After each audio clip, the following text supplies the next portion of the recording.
നമുക്കിന്ന് ഒരു അടിപൊളി പുഡിംഗ് ഉണ്ടാക്കിയാലോ. ജലാറ്റിനോ ചൈന ഗ്രാസോ ഒന്നും വേണ്ട, വേഗം ഉണ്ടാക്കാനും പറ്റും. അതിന് കുറച്ച് പാലിലേക്ക് പഞ്ചസാര ഇട്ടിട്ട് ഒന്ന് തിളപ്പിക്കാൻ വേണ്ടി വെച്ചിട്ടുണ്ട്. പിന്നെ വേറൊരു പാത്രത്തിൽ കുറച്ച് പാലും കസ്റ്റാർഡ് പൗഡറും കൂടെ ഒന്ന് മിക്സ് ചെയ്തിട്ട് കട്ടകളൊന്നും ഇല്ലാണ്ട് നമുക്ക് അതിലേക്ക് ചേർത്തിട്ട് നല്ലോണം ഒന്ന് മിക്സ് ചെയ്യുക.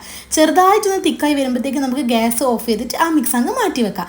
എന്നിട്ട് നമുക്ക് ബ്രെഡ് വേണം. ബ്രെഡിൻ്റെ സൈഡെല്ലാം കളഞ്ഞിട്ട് നമുക്ക് ഏത് പാത്രത്തിലാണോ സെറ്റാക്കാൻ വെക്കുന്നത് ആ പാത്രത്തിലേക്ക് അറേഞ്ച് ചെയ്ത് വെച്ചിട്ട് നമ്മൾ ഉണ്ടാക്കി വെച്ച കസ്റ്റാർഡ് മിക്സ് നമുക്ക് അതിലേക്ക് ഒഴിച്ചു കൊടുക്കാം. ആ ബ്രെഡെല്ലാം കുതിരുന്ന വിധത്തിൽ നമുക്ക് ഒഴിക്കാം. പിന്നെ നമുക്ക് സെക്കൻഡ് ലെയർ ആയിട്ട് ഇതേപോലെ ബ്രെഡ് വെക്കാം, കസ്റ്റാർഡ് മിക്സ് ഒഴിക്കാം. ഞാനിങ്ങനെ 3 ലെയർ ഉണ്ടാക്കി എടുത്തിട്ടുണ്ട്. ഇനി നമുക്കൊരു ടോപ്പ് ലെയർ ഉണ്ടാക്കണം. അതിന് വേണ്ടിയിട്ട് കുറച്ച് ഫ്രഷ് ക്രീമിലോട്ട് മിൽക്ക് മെയ്ഡ് ഒഴിച്ചിട്ട് നല്ലോണം ഒന്ന് മിക്സ് ആക്കി വെക്കാം.